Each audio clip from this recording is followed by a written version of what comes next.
శుక్లాంబరధరం విష్ణుం శశివర్ణం చతుర్భుజం ప్రసన్నవదనం ధ్యాయేత్ సర్వవిఘ్నోపశాంతయే నారాయణం నమస్కృత్య నరం చైవ నరోత్తమం దేవీం సరస్వతీం వ్యాసం తతో జయముదీరయేత్. గురుర్బ్రహ్మా గురుర్విష్ణుః గురుర్దేవో మహేశ్వరः గురుః సాక్షాత్ పరం బ్రహ్మ తస్మై శ్రీ గురవే నమః. ఓం భగవద్గీత శ్రోతలందరికీ కూడా ఆహ్వానం. మనం ఇప్పుడు మూడవ అధ్యాయం, భగవద్గీత మూడవ అధ్యాయంలో ఆ 18వ శ్లోకం చదివాం. 18వ శ్లోకము నైవ తస్య కృతేనార్థో నా కృతేనే కశ్చన అనేటువంటిది చదివాము. సో ఇక్కడ విషయం ఏంటంటే ఇప్పుడు కర్మయోగం అనే దాని గురించి చదువుతున్నాం కదా. అంటే ఆత్మజ్ఞానం పొందని ప్రతి వ్యక్తి కూడా కర్మను చేసి తీరాల్సిందే అనేటువంటిది ఇక్కడ. ఆత్మజ్ఞానం రెండు కాలు డిక్లైన్ చేద్దాం ఫస్ట్.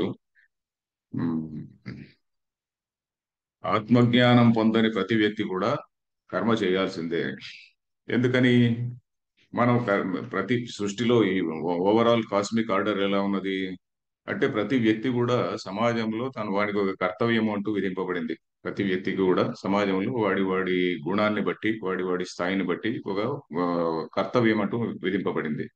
ఆ కర్తవ్యాన్ని వాడు ఆచరించి తీరాలన్నమాట. లేకుంటే ఏమిటి?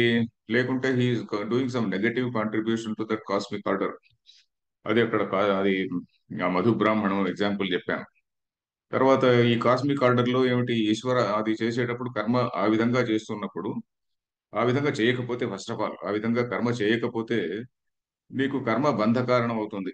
మన ఇష్టం వచ్చినట్టు మన కామ్య కర్మలు ఇవి చేస్తుంటే కానీ ఆ కర్మలన్నీ కూడా బంధ కారణం అవుతుంది. అలా కాకుండా మనకు ఏదైతే విధింపబడినటువంటి కర్మ ఉన్నదో ఆ కర్మను మనం ఈశ్వరార్పణ బుద్ధితో చేయాలి. ఆ విధంగా చేస్తే ఆ కర్మ బంధ కారణం కాదు. Because you are contributing to నీ వ్యష్టి అనే దాన్ని నువ్వు సమష్టి అనే దానితో హార్మోనైజ్ చేసి, ఆ రెండింటిని సమన్వయం చేసి, వ్యష్టిని సమష్టితో సమన్వయం చేసి నువ్వు కార్యం చేస్తున్నావు కాబట్టి నీకు దాని యొక్క ఫలితమేమో నీకు అంటదు. అంటే మెటీరియల్ రిజల్ట్ ఉంటుంది. ఉద్యోగం చేస్తున్నాం అనుకోండి, ఉద్యోగం చేస్తుంటే జీతం తీసుకోకుండా కాదు అని కాదు కదా. ఇవన్నీ మనం చాలా డీటెయిల్ గా చెప్పుకున్నాం. సో లాస్ట్ క్లాస్ లో మనం చూసిన వాక్యాలు కొంచెం పవర్ఫుల్ వాక్యాలు ఏంటంటే తస్మాత్ అజ్ఞేన అధికృతేన కర్తవ్యమేవ కర్మ అజ్ఞేన అధికృతేన. అజ్ఞాని ఎవడే? అజ్ఞాని అంటే ఆత్మజ్ఞానం లేని వాళ్ళందరూ కూడా.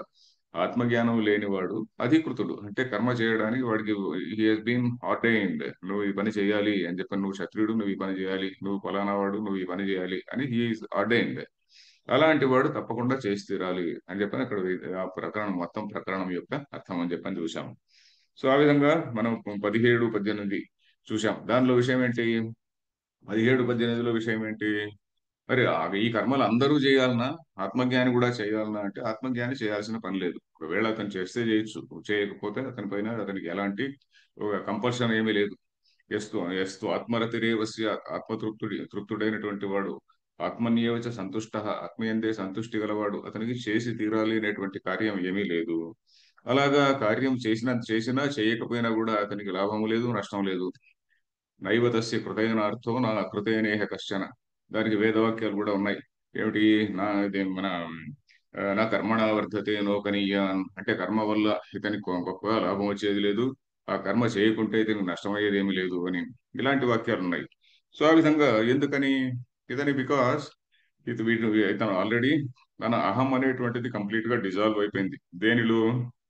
అహం బ్రహ్మాస్మి అనేటువంటి జ్ఞానంలో ఈ అహం అనేటువంటిది అహం, ఇండివిజువల్ అహం అనేటువంటిది అది డిజాల్వ్ అయిపోయింది కాబట్టి ఈ అహం అనేటువంటిది ఉన్నంత కాలమే స్థూల శరీరం కాదు, సూక్ష్మ శరీరం ఉంటుంది. స్థూల శరీరం అది నడుస్తూ ఉంటుంది, దానికి ఏదో ఫిజికల్ డికే వచ్చే వరకు ఉంటుంది అది. ఈ సూక్ష్మ శరీరం అనేటువంటిది కూడా ఫిజికల్ బాడీ ఉన్నంత వరకు ఉంటుంది. సో ఆ సూక్ష్మ శరీరం అనేటువంటిది ఈ బాడీ పడిపోయిన తర్వాత డిజాల్వ్ అవుతుంది అనమాట. మరి వేరే ఆత్మజ్ఞాని కానటువంటి వాడికి ఈ అహం అనేటువంటిది కూడా పార్ట్ ఆఫ్ ది సూక్ష్మ శరీరం కదా. అహం అనేటువంటిది మైండ్ ఇవన్నీ కూడా ఉన్నాయి కదా, అహం మమ అనేటువంటివి, ఈ వాసనలు ఇంద్రియాలు ఇవన్నీ కూడా ఉంటుంది కదా, whole complex. This is what is లింగ శరీర. ఇది ఇట్ ట్రాన్స్మైగ్రేట్స్. ఎందుకంటే దాని యొక్క వాసనలకు అనుకూలంగా ఇంకొక బాడీని పికప్ చేస్తుంది. ఇది మనం ఇంతవరకు చూసినటువంటి విషయం స్థూలంగా. సో ఈ ఆత్మజ్ఞానికి ఏంటి? ఆత్మజ్ఞాని విషయంలో ఈ లింగ శరీరం అనేటువంటిదే లేదు. So there is no agency to go and take charge of another body. ఇతను ఆల్రెడీ హీజ్ ఇదేదైతే ప్రతిబింబ చైతన్యం ఏదైతే ఉన్నదో ఈ ప్రతిబింబ చైతన్యము హ్యాస్ మర్జ్డ్ విత్ ది బింబ చైతన్యం. అది దట్ ఈస్ వాట్ ఈస్ అహం బ్రహ్మాస్మి అంటే. సో ఆ ప్రతిబింబ చైతన్యం అనేది ఎప్పుడైతే బింబ చైతన్యంలో భాగంగా భిన్న చైతన్యంలో కలిసిపోయిందో అలాంటప్పుడు ఇతను ఈ వ్యక్తి అనేటువంటిది అహం అనేటువంటి వాడు లేడు. So that is what it is. So but అతను ఒకవేళ కర్మలు చేస్తే చేస్తుండొచ్చు, బికాస్ సో లాంగ్ అయితే ఫిజికల్ బాడీ ఈజ్ దేర్, దానికి కర్మలు చేసేటువంటి శక్తి ఉన్నది కాబట్టి ఆ కర్మ చేస్తూనే ఉంటాడు. సో అది అక్కడి వరకు చూసాం.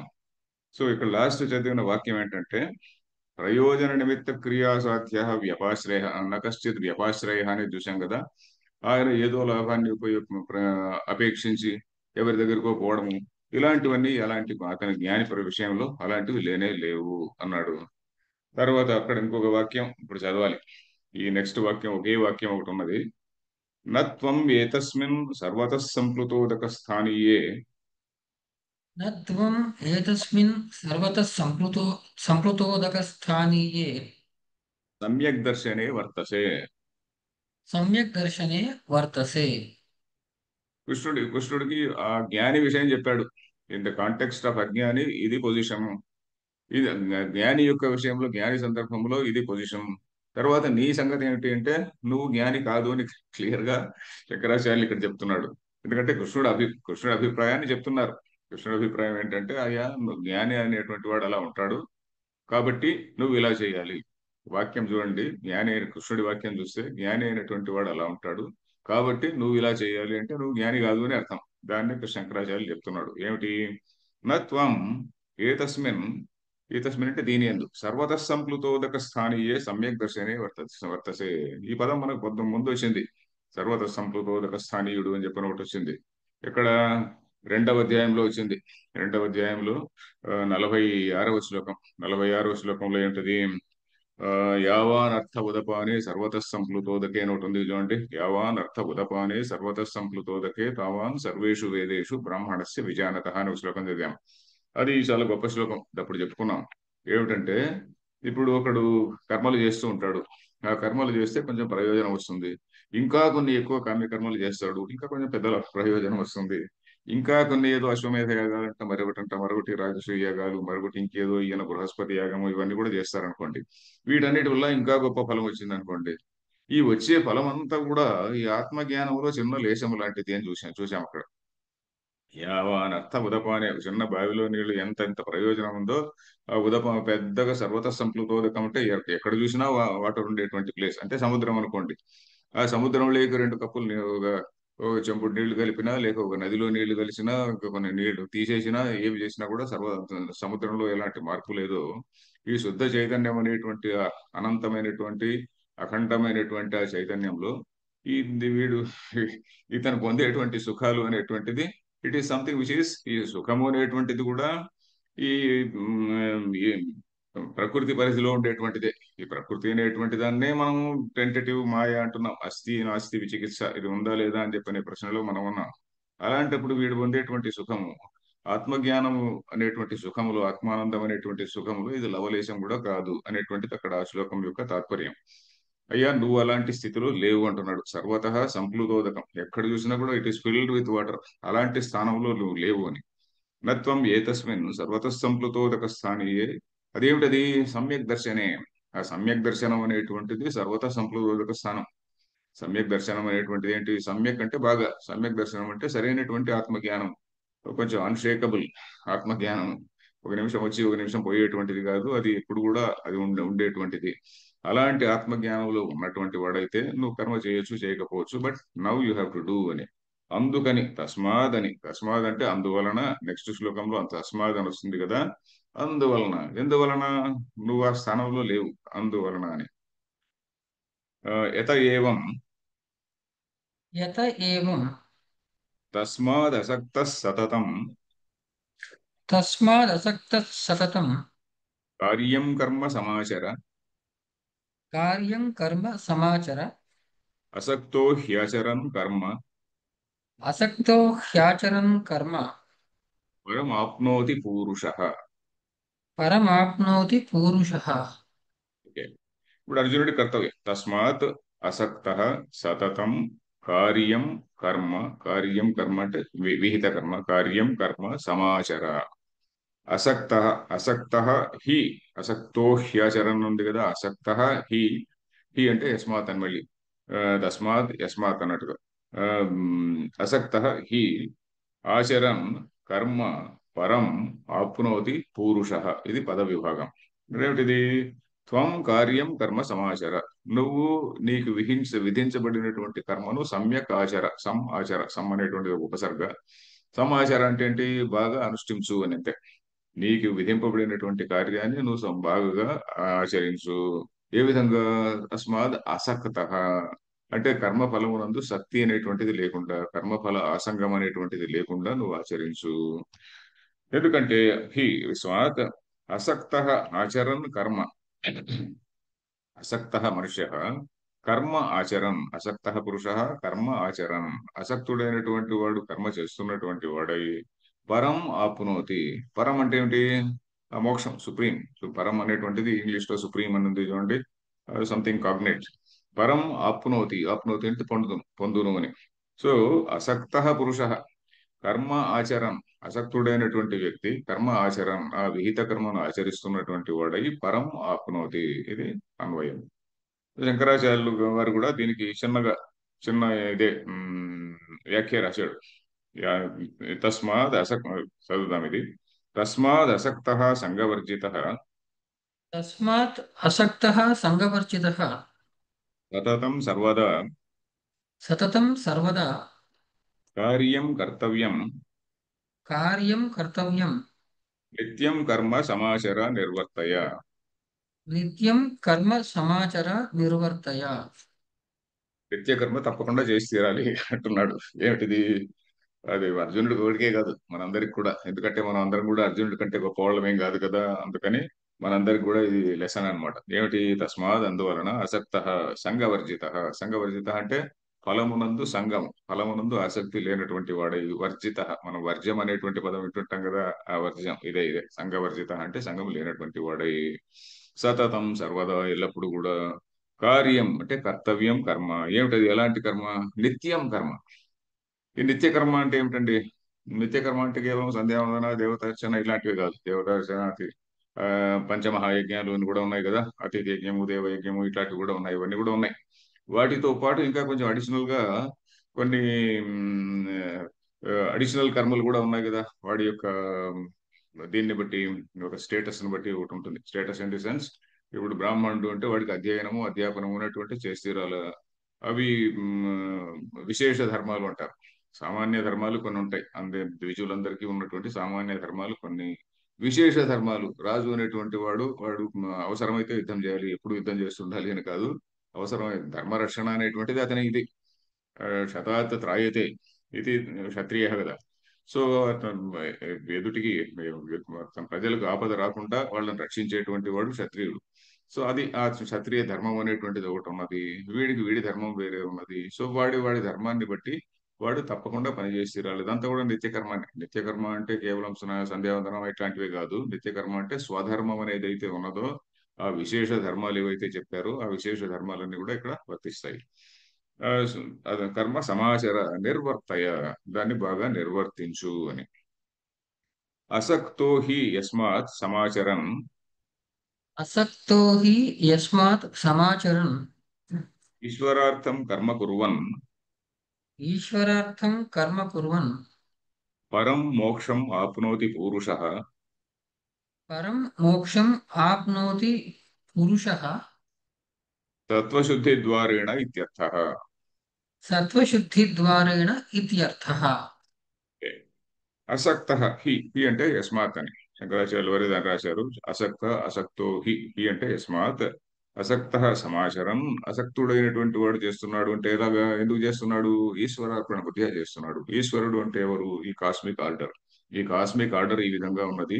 ఈ కాస్మిక్ ఆర్డర్ లో ఈ విధంగా మనం కాస్మిక్ ఆర్డర్ ను మనం దేవుడు అనుకుంటే అనుకోకున్నా కూడా there is a cosmic order. Whether నువ్వు నమ్మినా నమ్మకపోయినా there is something a cosmic order.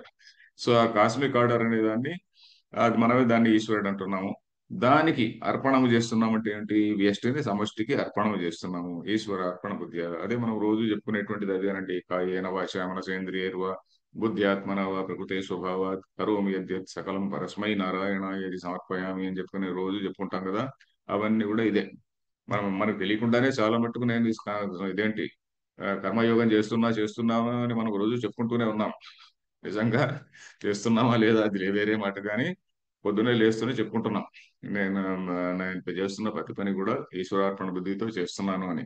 అది మనకు నిజంగా ఒక్కోసారి అనిపిస్తుంది నాకు, దాన్ని మనం ఒకవేళ రింగ్ టోన్ లో కూడా పెట్టుకుంటే బాగుంటుందేమో అని. ఎందుకంటే ఫోన్ వచ్చినప్పుడు అంతా కూడా అది మనకి రిమైండ్ చేస్తుంది, ఒరే నువ్వు కాయేన భాష ఎవరో ఉన్నాయి ట్యూబ్ లో చూశాను, అక్కడ కాయేన భాష అని ఎవరో వన్ లేడీ దాన్ని చాలా చక్కగా పాడింది. సో అలాంటి దాన్ని మనం ట్యూన్ లో పెట్టుకుంటే వాటితో మాట్లాడేటప్పుడు మనం ఎమోషన్ ఇట్లా వాటికి లోను కాకుండా, ఉద్వేగం చెందకుండా కొంచెం బ్యాలెన్స్డ్ గా మాట్లాడే అవకాశం ఉంటుంది ఏ పని చేసినా కూడా. అది అట్లా ఐడియా చదువుతుంటే ఐడియా వచ్చింది. సో అది ఏమిటిది సమ్యక్ ఈశ్వరార్థం కర్మ కుర్వన్ పరం మోక్షం, పరం అంటే మోక్షం, ఆప్నోతి పూరుష. పూరుష అంటే పురుష అంతే. అప్పుడప్పుడు మనకు పూరుష అని వస్తూ ఉంటుంది, ఎందుకంటే ఆ ఛందస్సును బట్టి దాన్ని బట్టి. పరమాప్నోతి పురుష అంటే ఇక్కడ ఛందస్సు సరిపోదు. దీనిలో ఆరవ అక్షరం, అనుష్టుప్ ఛందస్సులో ఆరవ అక్షరం గురువు ఉండాలి. గురు షట్కం చ సర్వేషాం ఏతత్ శ్లోకస్య లక్షణం అని చెప్పి శ్లోకం లక్షణంలో చెప్తారు. గురువు పంచమం లఘు సర్వేషు, అన్ని పాదాల్లో కూడా ఐదవ అక్షరం లఘు ఉండాలంట. పంచమం లఘు సర్వేషు, సప్తమం ద్విచతుర్థయో, ఏడవ అక్షరము ద్విచతుర్థయో, రెండు నాలుగు, ఆ నాలుగు పాదాల్లో ఆ, ఏడవ అక్షరం ఆ, లఘు ఉండాలి. గురు షట్కం చ సర్వేషాం, షట్కం, షట్కం అంటే ఏమిటి, ఆరవ అక్షరం ఏదైతే ఉన్నదో అది గురువు ఉండాలి ప్రతి ప్రతి పాదంలో కూడా. ఇది శ్లోకస్య లక్షణం. మిగతా అడ్జస్ట్ అయిపోతాయి, వాటింతటవే రిధంలో అడ్జస్ట్ అయిపోతాయి అని. సో ఎనివే, అందుకని పురుష బదులు పూరుష ఉంది, ఇట్ డజంట్ మ్యాటర్. పురుష బదులు పూరుష పెట్టాడని మనం వరి కనక్కర్లే. పరమాత్మోతి పురుష సత్వశుద్ధి ద్వారేణ ఇత్యర్థ. ఇది ఏ విధంగా, శంకరాచార్యులు ఆల్వేస్ టేక్స్ కేర్.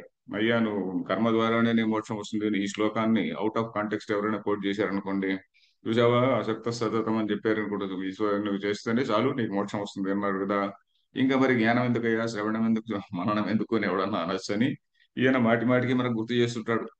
ఏ, ఈ శంకరాచార్యుల సొంత అభిప్రాయం కాదు ఇది. ఇది ఉపనిషత్తుల్లో ఉన్నటువంటి దాన్నే మనం మర్చిపోతామని ఆయన మాటి మాటికి మనకు చెప్తుంటాడు. సత్వశుద్ధి ద్వారేణ ఇత్యస యస్మాచ్చ యస్మాచ్చ కర్మణైవ హి సంసిద్ధిం కర్మణైవ హి సంసిద్ధిం ఆస్థిత జనకాదయ ఆస్థితా జనకాదయః లోక సంగ్రహమేవాపి లోకసంగ్రహమేవాపి సంపశ్యన్ కర్తుమర్హసి. సంపశ్యన్ కర్తుమర్హసి. చాలా గొప్ప శ్లోకం అండి. కర్మణ ఏవ పద విభాగం చూస్తే కర్మణ ఇవ, కర్మణ ఏవ హి సంసిద్ధిం ఆస్థితా, ఆస్థిత జనకాదయ ఉంది కదా, అక్కడ విసర్గ కూడా ఉంటుంది. ఆస్థితా జనకాదయ, జనకాదయ ఒకటే పదమే, జనకుడు మొదలైనటువంటి వాళ్ళు. లోక సంగ్రహం ఏవ అపి, లోక సంగ్రహ అనేది పదం. లోక సంగ్రహం పశ్యన్ అని, లోక సంగ్రహాన్ని అని ద్వితీయ ఏకవచనంలో ఉంది. లోక సంగ్రహం ఏవ అపి సంపశ్య, సంపశ్యన్ సమ్యక్ పశ్యన్, సంపశ్యన్ కర్తుం అర్హసి. నువ్వు ఆ పని ఆ విధంగా చేయాలి. దేన్ని ఏ విధంగా చేయాలి, లోక సంగ్రహాన్ని దృష్టిలో పెట్టుకొని. సంపశ్యన్ అంటే బాగా చూస్తూ అంటే ఏమిటి, లోక సంగ్రహం అనేటువంటి దాన్ని దృష్టిలో పెట్టుకొని, లోక సంగ్రహం అనే మాట మనకు ముందు కూడా వచ్చింది. ఈ లోక సంగ్రహాన్ని దృష్టిలో పెట్టుకొని నువ్వు పని చేయాలి అని ఇక్కడ కూడా మళ్ళీ ఎక్స్ప్లెయిన్ చేస్తున్నాడు. సో కర్మణ ఏవ, ఇది చాలా గొప్ప వాక్యం అని చెప్పాను కదా. ఎందుకు, జనకాదులు అంటే ఏంటంటే వాళ్ళు మనకు ఇండియాలో, ఇండియన్ ట్రెడిషన్ లో ఉన్నటువంటి, పర్టికులర్లీ సనాతన సంప్రదాయంలో ఉన్నటువంటి గొప్ప విషయం ఏంటంటే, ఈ రాజర్షులు అనేటువంటిది ఒక గొప్ప ట్రెడిషన్. మనకు మిగతా ఎక్కడ కూడా, మనకు మిగతా కల్చర్స్ లో, మిగతా సివిలైజేషన్స్ లో మనకి రాజర్షి అనేటువంటి కాన్సెప్ట్ ఎక్కడ కనపడదు. ఈ రాజర్షి అనేటువంటిది ఏంటి, ఒక ఫిలాసఫర్ కింగ్. మీరు ప్లేటో వినింటారు. మనం అందరం కూడా ప్లేటో వినింటాం. అదేమిటి, దానిలో ప్లేటో రిపబ్లిక్ అనే ఒక పుస్తకాన్ని రాశాడు.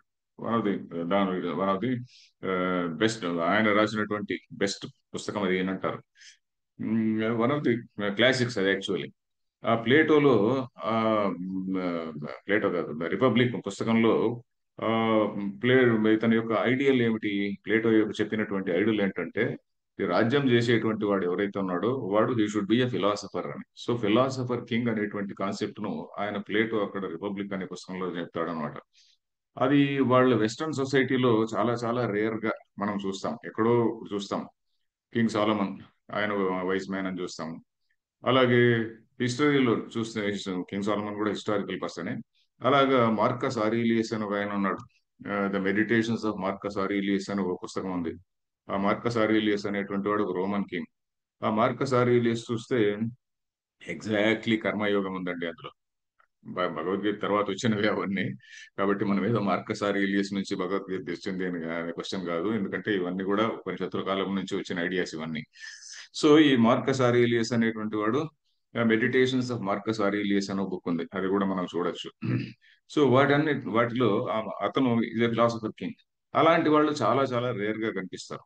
కానీ మనకు మన పుస్తకాల్లో మన ఇదేంటి భారతం తీసుకుంటే, మహాభారతం తీసుకుంటే అనేకం రాజుల చరిత్రలు వస్తుంది అక్కడ. వనపర్వంలో వనపర్వంలో చాలా మంది ఋషులు వాళ్ళు వీళ్ళు వచ్చి, ధర్మరాజు కొంచెం డిప్రెషన్ లో ఉన్న, ధర్మరాజు డిప్రెషన్ లో ఉండట్లేంటి, భీముడు ద్రౌపది డిప్రెషన్ లో ఉంటారు ఎప్పుడు.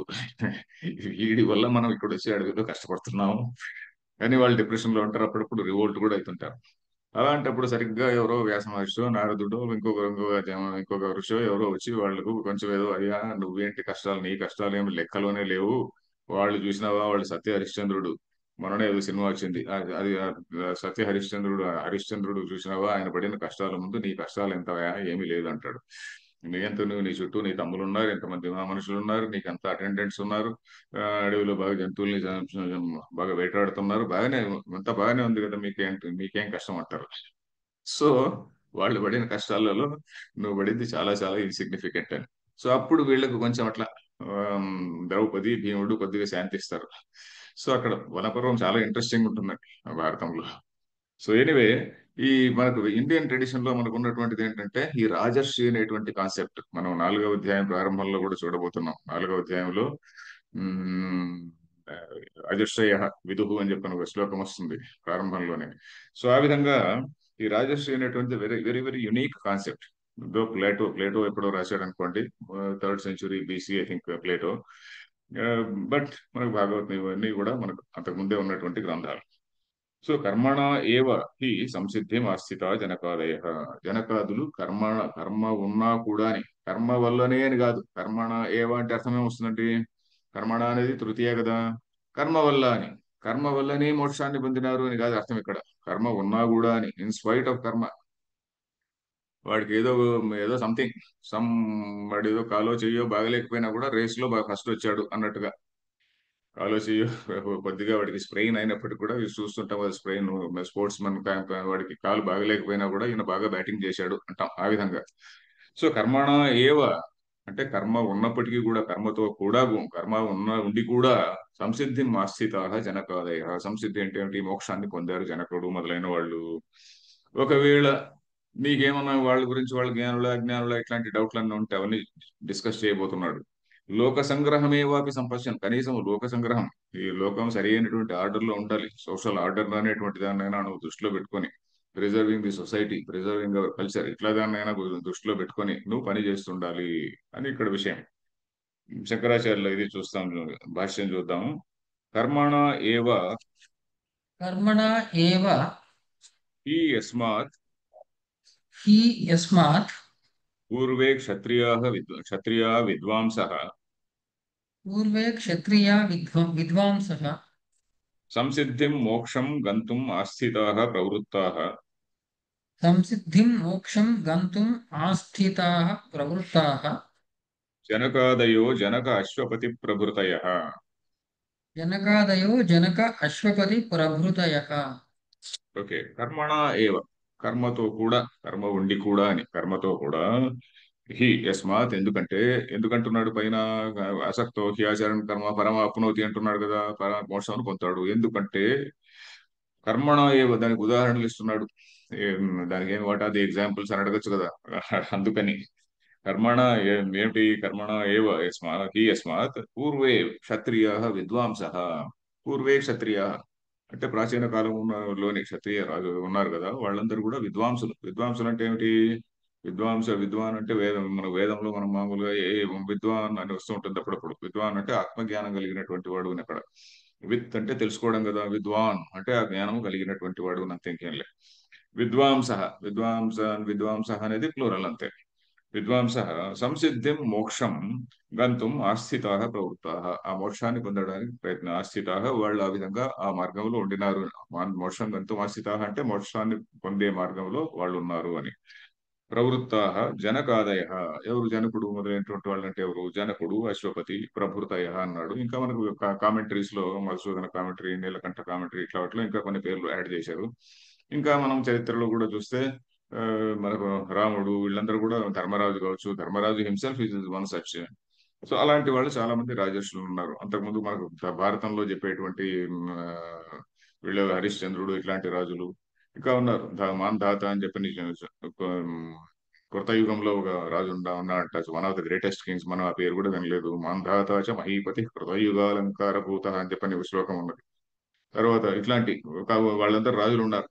అలాంటి మాంధాత అని ఆమ్, భారతంలోను భాగవతంలో ఇంకా కొన్ని పేర్లు వస్తాయి. వృషభదేవుడు అని ఇట్లాంటి పేర్లు చాలా చాలా పేర్లు వస్తాయి. వాళ్ళందరూ కూడా జ్ఞానులు, జ్ఞానులై ఉండి కూడా రాజ్యాన్ని పాలించినటువంటి వాడు. సో క్షత్రియ విద్వాంస ప్రవృత్త జనకాదయ, జనక అశ్వపతి ప్రభృతయ. ప్రభృతయ అంటే మొదలైన వాళ్ళు. తర్వాత నెక్స్ట్ ఇప్పుడు రెండు ఆప్షన్స్. ఒకవేళ అలా చేయడాన్ని, ఏది కర్మ చేశారు వాళ్ళు అంటే, దాన్ని రెండు విధాలుగా మనం అర్థం చేసుకోవచ్చు. ఏమిటి? వాళ్ళు జ్ఞానులు అయ్యుండి కూడా ఆ, కర్మలు చేశారు లోక సంగ్రహం కోసం. లేక జ్ఞానం లేకున్న, ఆత్మజ్ఞానం అంటే ఆత్మజ్ఞానం లేకున్న చిత్తశుద్ధి కొరకు చేసి, ఆ చిత్తశుద్ధి తర్వాత జ్ఞాన ప్రాప్తి అనే ద్వారం, దానిలో మోక్షాన్ని పొందారు. ఈ రెండు విధాలుగా మనం చెప్పుకోవచ్చు. సో అదే చెప్పబోతున్నాడు ఇప్పుడు. ఏదైతే ప్రాప్త సమ్యక్ దర్శనా यदि ते प्राप्त सम्यक् दर्शनाः తతో లోక సంగ్రహార్థం ततो लोकसङ्ग्रहार्थं ప్రారబ్ధ కర్మత్వాత్ प्रारब्धकर्मत्वात् కర్మణ సహైవ అసన్యస్య ఏవ కర్మ कर्मणा सहैव असंन्यस्यैव कर्म సంసిద్ధిం ఆస్థిత ఇత్యర్థః. संसिद्धिम् आस्थिताः इत्यर्थः। ఫస్ట్ ఫస్ట్ పొజిషన్ చెప్తున్నాడు. అంటే మొట్టమొదట వాళ్ళు సమ్యక్ దర్శకులు, జ్ఞానులు అయితే ఏమిటి అని.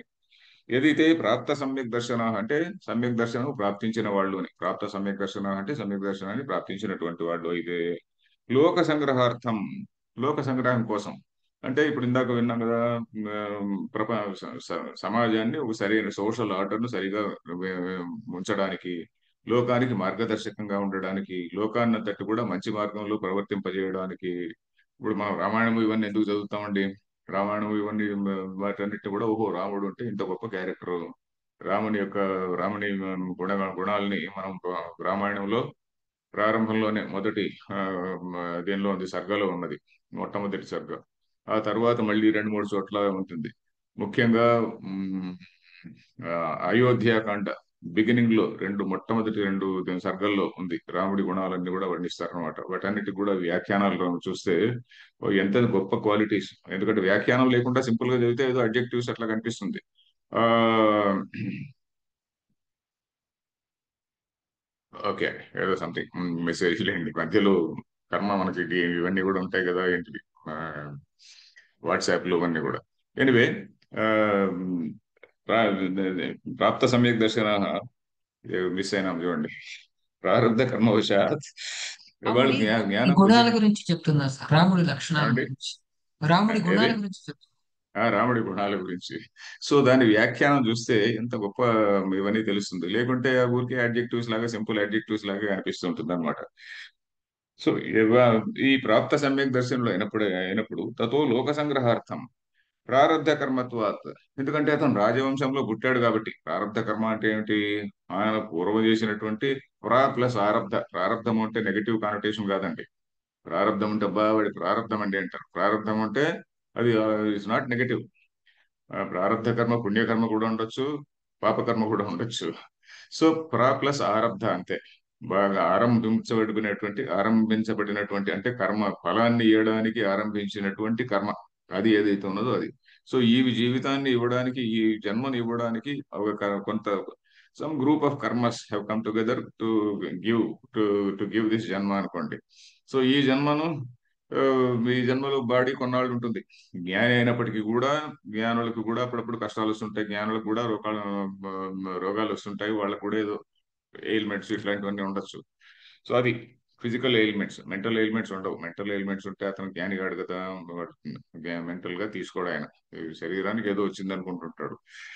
సో ఆ వాళ్ళు ప్రారబ్ధ కర్మవశాత్ కర్మణ సహైవ అసమ్యస్య ఏవ కర్మ.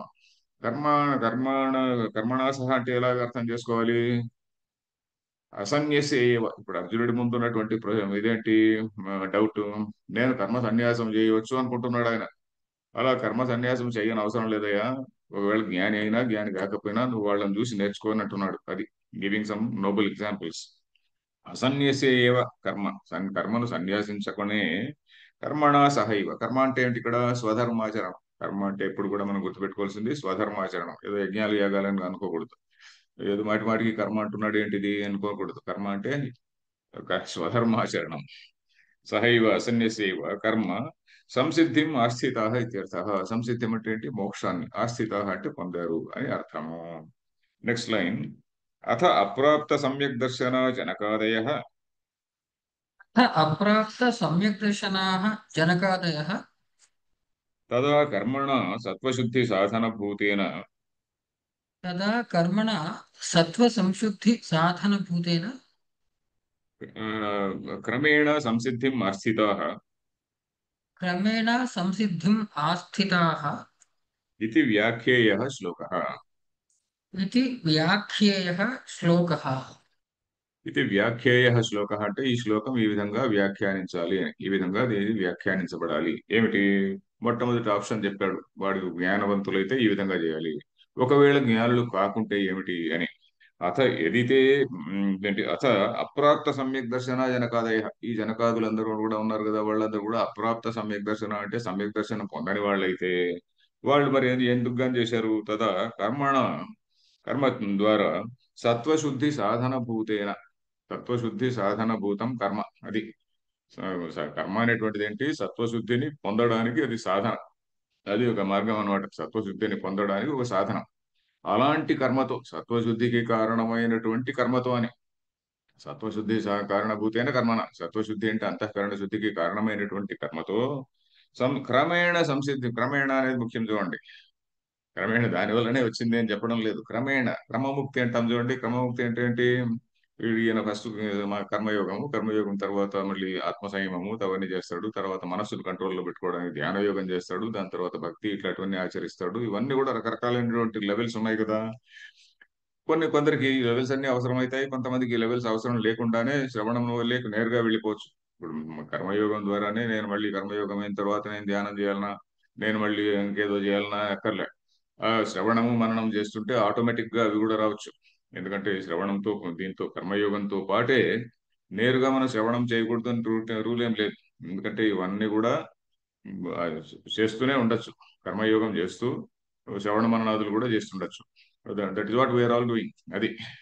సో కర్మేణ క్రమేణ సంసిద్ధి ఆస్థిత. క్రమంగా సత్వశుద్ధి, జ్ఞాననిష్ట యోగ్యత, జ్ఞాననిష్ట యోగ్యత తర్వాత జ్ఞాననిష్ట, తర్వాత మోక్షం అనేటువంటిది. మోక్షం అంటే ఏమిటి? రియలైజేషన్.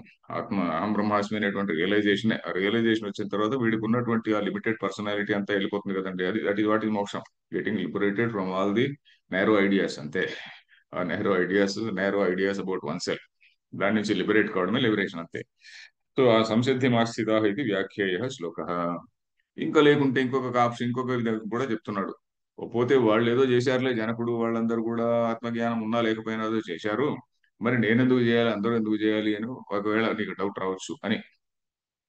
అథ మన్యసే పూర్వైరపి జనకాదిభిః అపి कथमन्यसे पूर्वैरपि जनकादिभिः अपि అజానద్భిః ఏవ కర్తవ్యం కర్మ కృతం अजानद्भिः एव कर्तव्यं कर्म कृतं తావతా న అవశ్యం అన్యేన కర్తవ్యం तावता न अवश्यम् अन्येन कर्तव्यं సమ్యక్ దర్శనవత కృతార్థేన ఇది. सम्यक् दर्शनवता कृतार्थेन इति. ఓకే. ఒకవేళ నువ్వు ఇలాగనుకుంటే అని చెప్పని ఇక్కడ పూర్తి సెంటెన్స్ పూర్తి కాలే. అథమన్యసే ఒకవేళ నీవు ఈ విధంగా అనుకుంటే ఏమిటి పూర్వైరపి జనకాదిభి అపి ఆ పూర్వ రాజులైనటువంటి జనకుడు మొదలైన వాళ్ళు కూడా అజానద్భిః ఏవ అంటే జ్ఞానం లేకున్నా కూడా అజానద్భిః ఏవ అంటే ఆత్మజ్ఞానం లేకున్నా కూడా కర్తవ్యం కర్మ కృతం. ఆత్మజ్ఞానం లేకున్నా కూడా ఏదో కర్తవ్య కర్మ చేశారు. తావత తావత అంటే ఏంటి అంత మాత్రం చేత అని. తావత అంటే తావాన్ అనే దానికి తావత అంటే అంత మాత్రం చేత అని. తావాన్ అంటే అంత అని, అంత మాత్రం అని. తావత అంటే అంత మాత్రం చేత నా అవశ్యం అన్యేన కర్తవ్యం వేరేవాడు కూడా చేయాలి అనేటువంటి రూల్ ఏం లేదు కదండి అని నీకు డౌట్ రావచ్చు అయ్యా అంటున్నాడు. అనే కర్తవ్యం సమ్యక్ దర్శనవత కృతార్థేన ఇది. ఒకవేళ సమ్యక్ దర్శనవాడు ఒకవేళ ఉండొచ్చు. అర్జునుడు కూడా కొంచెము తనకు తాను సమ్యక్ దర్శనం ఉంది అని అనుకుంటూ ఉండొచ్చు. ఇట్లాంటి కంటిన్యూసీలన్నీ ఉన్నాయి కదా. నేను కూడా సమ్యక్ దర్శనం ఉంది అని అనుకుంటూ ఉండొచ్చు. ఇలాంటి ఐడియాస్ అన్ని పెట్టుకొని ఒకవేళ వాళ్ళు జ్ఞానం ఉన్నా లేకపోయినా చేశారు. వాళ్ళు చేశారని మిగతా వాళ్ళందరూ చేయాల్సిన పనేం లేదు. పనేమిటి సమ్యక్ దర్శనవంతుడు కూడా చేయాలి అని ఏమున్నది. సమ్యక్ దర్శనం ఉన్నా లేకపోయినా కూడా వాళ్ళు చేసిన నేనెందుకు చేయాలి అనేటువంటి డౌట్ ఉండొచ్చు కదా అని చెప్తున్నాడు. ఆ, నా అవశ్యం అన్యేన కర్తవ్యం సమ్యక్ దర్శనవత అంటే సమ్యక్ దర్శనవాన్ అనే దానికి సమ్యక్ దర్శనవత అనేది తృతీయ ఏకవచనం. అంటే సమ్యక్ దర్శనం ఉన్నవాడి చేత కూడా కృతార్థుడైనటువంటి వాడు కూడా ఎందుకు కర్మ చేయాలి అని నీకు ఒకటి ఉండొచ్చు. అప్పుడు ఇప్పుడు సెంటెన్స్ ఇప్పుడు నెక్స్ట్ పూర్తి అవుతుంది దీంతో. తథాపి ప్రారబ్ధ కర్మ యత్తః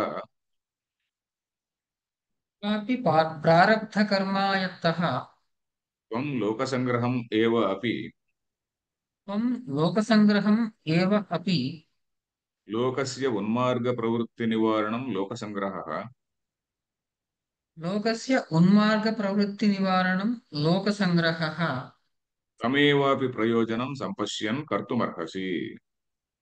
तमेवापि प्रयोजनं सम्पश्यन् कर्तुम् अर्हसि.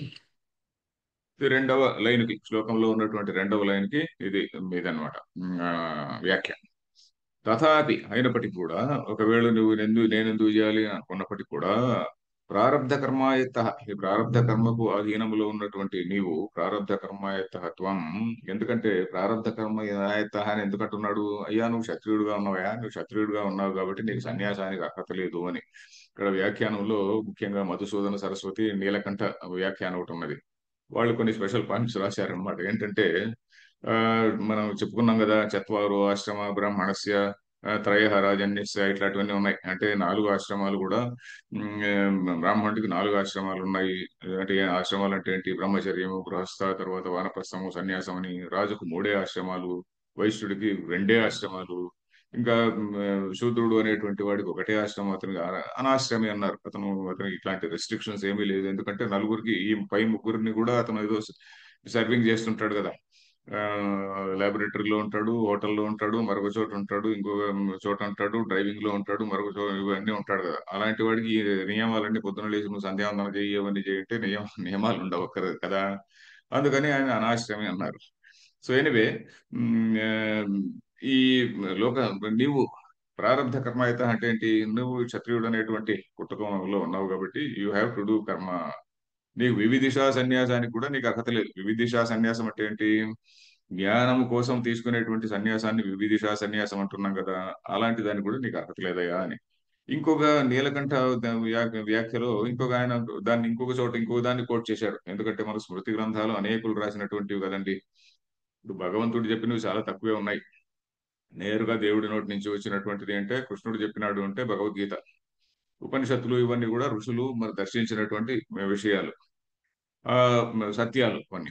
తర్వాత కృష్ణుడు చెప్పినటువంటిది ఇంకా కొన్ని శివపురాణంలో శివుడు చెప్పాడని కొన్ని అంటుంటారు. ఇలాంటివి కొన్ని కొన్ని ఉన్నాయి. నేరుగా కృష్ణుడు కావచ్చు, శివుడు కావచ్చు, లేక ముఖ్యంగా వీళ్ళే వరాహ పురాణం తీసుకుంటే వరాహ స్వామి చెప్తాడు. మత్స్య పురాణం తీసుకుంటే మత్స్యావతారంలో ఉన్నటువంటి విష్ణువు చెప్తుంటాడు. సో కొన్ని ధర్మాలు చెప్తుంటారు. సో ఏమిటి దానిలో కొన్ని కోట్ చేశారనమాట. ఏమిటంటే జ్ఞానం ఆత్మజ్ఞాని అనేటువంటి వాడు అన్నిటికీ అతీతంగా ఎదిగిపోతాడు కదా. మరి అలాంటప్పుడు అతను కర్మ చేయకుంటే చేస్తే ఏమిటి చేయకుంటే ఏమిటి అని చెప్పి ఒకటి ఉన్నది. అతను సన్యాసం తీసుకుంటే తప్పేమున్నది అని. ఆత్మజ్ఞాని అనేటువంటి వాడు అన్నిటికీ అతీతంగా ఎదిగిపోయినప్పుడు సన్యాసం తీసుకున్నా తప్పేం లేదు కదా అని ఒక వాదం ఉన్నది. దానికి మళ్ళీ ఏం చెప్పారంటే సన్యాసి తీసుకొని ఉండొచ్చు. అలాంటి ఎగ్జాంపుల్స్ కూడా ఉన్నాయి. ఎందుకంటే మనం భాగవతంలో జడభరతుడు అని ఒకటి విన్నాం. జడభరతుడు అనేటువంటి ఎగ్జాంపుల్ వృషభదేవుడు అని ఒక ఆయన ఉన్నాడు. వృషభదేవుడు ఆయన కూడా జడభరతుడు. తర్వాత దేవాపి అని భారతంలో కూడా మనకు తెలుస్తుంది. శంతనుడికి ఒక అన్న ఉంటాడు. శంతనుడు ఈ కౌరవ వంశానికి మూలపురుషుడు కదండి. ఆయనకు అన్న ఒకడు ఉంటాడు. ఆ అన్న నాకు రాజ్యం వద్దని చెప్పి ఆయన సన్యాస ఆశ్రమం తీసుకోకుండా సన్యాసిలాగా ఉంటాడు అనమాట. అన్నిటిని వదిలేసి ఉంటాడు. సో అలాగా సన్యాస ఆశ్రమం తీసుకోకుండా, సన్యాస ఆశ్రమం అంటే ఏమిటి, ముట్టనం చేయించుకొని సాఫ్రాన్ రోబ్స్ వేసుకొని దండము కమండలము ధరించి అది ఇలాంటి సన్యాసి లింగములు అంటారు. సన్యాసి గుర్తులు, సన్యాసి లింగములు అంటే చిహ్నాలు. సన్యాసి చిహ్నాలు లేకుండా సన్యాసం తీసుకోవచ్చు కదా అనుకుంటారు. చాలా మంది ఉంటారు సన్యాసి లింగాలు లేకుండా కూడా సన్యాసిలాగా ఉండేటువంటి వాళ్ళు ఉండొచ్చు. సో అలా ఉండొచ్చు కదా అని కూడా ఒక వాక్యం ఒకటి ఉన్నది. సో ఇవన్నీ కూడా మనం ఆ వ్యాఖ్యల్లో చూస్తాము. బట్ ఇక్కడ ఈ సందర్భంలో ప్రారంధ కర్మాయత్త అంటే నువ్వు క్షత్రియుడిగా ఉన్నావు కాబట్టి నీ ప్రారంధ కర్మ, నీకు ధర్మం స్వధర్మం అనేటువంటిది ఒకటి ఉన్నది. లోక సంగ్రహమే వాపి, నువ్వు జ్ఞాని కావచ్చు, జ్ఞానం కాకపోవచ్చు, కానీ కనీసం లోకాన్ని దృష్టిలో పెట్టుకొని అయినా నువ్వు చేయాలయ్యా. అని చాలా మంది చేశారు కదా అంటున్నాడు. లోక సంగ్రహమే వాపి, ఏమిటి లోక సంగ్రహం అంటే? లోకస్య ఉన్మార్గ ప్రవృత్తి నివారణం లోక సంగ్రహ. ఉన్మార్గ ప్రవృత్తి నివారణ. లోకస్య అంటే ప్రపంచం యొక్క అనుకోండి, లేకుంటే ప్రజల యొక్క. ఉన్మార్గం అంటే మార్గం నుంచి పక్కకు తొలగిపోవడాన్ని ఉన్మార్గం అంటారు. మార్గం అంటే దేర్ ఇస్ ఫిక్స్డ్ పాత్. ఆ పాత్ ను వదిలి డీవియేటింగ్ ఫ్రమ్ ద పాత్, అది ఉన్మార్గ ప్రవృత్తి అంటే డీవియేటింగ్ ఫ్రమ్ ద పాత్. అంటే నీకు ధర్మ మార్గం అనేటువంటిది ఒకటి ఉన్నది. ఆ ధర్మ మార్గం నుంచి డీవియేట్ అయ్యి అధర్మం మార్గం లేకపోవడం ఉన్మార్గ ప్రవృత్తి. ఆ ఉన్మార్గ ప్రవృత్తి నివారణం, దాన్ని నివారించడం. ధర్మ మార్గాన్ని వదిలి అధర్మ మార్గంలో పోవడాన్ని నివారించడం అనేటువంటిది ఉన్మార్గ ప్రవృత్తి నివారణం అని. సో అది లోక సంగ్రహ. లోక సంగ్రహం అంటే ఏంటి? ఒక చోటికి తేవడం. సంగ్రహం యాక్చువల్లీ మీన్స్ ఏంటి? Collecting people. ఏదో పుస్తకాలు సంగ్రహం అంటాం, సంగ్రహాలయ అంటాం. ఎగ్జామ్ ఏది ఒక ఏదో ఉందనుకోండి, ఒక ఎగ్జిబిషన్, నాట్ ఎగ్జిబిషన్, ఒక సంథింగ్, ఒక ఇవన్నీ కూడా చూడండి, ప్రాచీన వస్తువుల సంగ్రహాలయం, మ్యూజియం అంటాం. సో సంగ్రహాలయం అంటే సంగ్రహించబడినటువంటి ప్లేస్, సంగ్రహించినటువంటి ప్లేస్ అని. So collecting together, keeping the society together, keeping social harmony, ఇవన్నీ అర్థం వస్తుంది ఇందులో లోక సంగ్రహ అంటే. సో బ్రింగింగ్ టుగెదర్ అనే అర్థం కూడా. సో లోక సంగ్రహం, ఉన్మార్గ ప్రవృత్తి నివారణ ద్వారా అందరినీ ఒక మార్గంలో నడిపించడం అనేటువంటిది లోక సంగ్రహం. అది దాన్ని కూడా తమేవాపి ప్రయోజనం, ఆ ప్రయోజనాన్ని కూడా దృష్టిలో పెట్టుకొని, ప్రజలందరినీ ఒక సరైన మార్గంలోకి తేవడము అనేటువంటి ప్రయోజనాన్ని దృష్టిలో పెట్టుకొని, సంపశ్యన్ సమ్యక్ పశ్యన్, దాన్ని సరిగా నా మనసులో ఉంచుకొని, నీవు కర్తుం అర్హసి, నువ్వు పని చేయాలి అంటే నీ ధర్మాన్ని ఆచరించాలి అని ఇక్కడ విషయం. సో ఇక్కడికి ఈ శ్లోకం అయిపోయింది, 20వ శ్లోకము. ఇంకా నెక్స్ట్ శ్లోకం కూడా చాలా గొప్ప శ్లోకం. ఒక వాక్యం చదువుదాం, ఇంకా 2 నిమిషాలు ఉన్నట్టుంది. లోక సంగ్రహం కః కర్తుమర్హసి కథంచ ఇది ఉచ్యతే. లోకసంగ్రహం కః కర్తుం అర్హతి కథం చ ఇతి ఉచ్యతే. ఈ లోక సంగ్రహం అనేటువంటి వాడు ఎవడు చేయాలండి? ఎవడో ఒక నక్సలైట్ లీడర్ చేయాలనా, లేక ఇంకెవరన్నా మహాత్ములు అయినటువంటి వాడు చేయాలనా? ఎవడు చేయాలి? నక్సలైట్ లీడర్ అంటే వాళ్ళు కూడా కోపం రావచ్చు. మాకు గొప్ప ఐడియల్స్ ఉన్నాయని రావచ్చు, కానీ దీని గురించి డిస్కస్ చేద్దాం నెక్స్ట్ క్లాస్ లో. లేకుంటే ఇంకేదో ఒక సినిమా యాక్టర్ చేయాలనా, ఎవరో సెలబ్రిటీ అనేటువంటి వాడు చేయాలనా? ఎవరు చేయాలి లోక సంగ్రహం అనేటువంటి వాడు? కహ కర్తుం అర్హసి, ఎవడు చేయాలి? ఒక సినిమా యాక్టర్ చేయాలనా? ఇంకా ఆయన అదేదో షో ఉంటుంది చూడండి, బిగ్ బాస్ షోలో ఎలాగా వాళ్ళకి ఎలాంటి మొరాలిటీ ఏమీ లేకుండా సమాజాన్ని భ్రష్టు పట్టించేటువంటి ఎగ్జాంపుల్స్ అన్ని అక్కడ పెట్టి మన ప్రజలందరినీ కూడా చెడగొట్టేటువంటి కొన్ని ప్రక్రియలు నడుస్తున్నాయి కదా. అలాంటి వాడు చేయాలన్నా లోక సంగ్రహం? ఎవడు లోక సంగ్రహం కః కర్తుమర్హతి కథంచ ఇది, ఏ విధంగా చేయాలి? భారతంలో ఎవరు చేయాలి లోక సంగ్రహం అంటే? అయ్యా దీని గురించి చర్చ అనేటువంటిది చాలా చాలా కష్టము. భారతంలో ఒక చోట వస్తుంది, యక్ష ప్రశ్నలు అనే చోట. ఈ ఏది ధర్మము, ఏ విధంగా వాట్ ఈస్ దట్ రియల్ ధర్మపాత్ అనేటువంటిది చాలా కష్టమైనటువంటి పని. ఆ ఒక శ్లోకం ఉన్నది యక్ష ప్రశ్నల్లో. యక్షుడు భీముడిని పట్టేసుకున్నప్పుడు, భీముడు కాదు ఇంకో వీళ్ళందరూ కూడా దీని దగ్గరికి పోయి పొలం దగ్గరికి పోయి వీళ్ళు పడిపోతారు కదా అక్కడ. ఆ యక్షుడు ఒకడు ఉంటాడు కదా.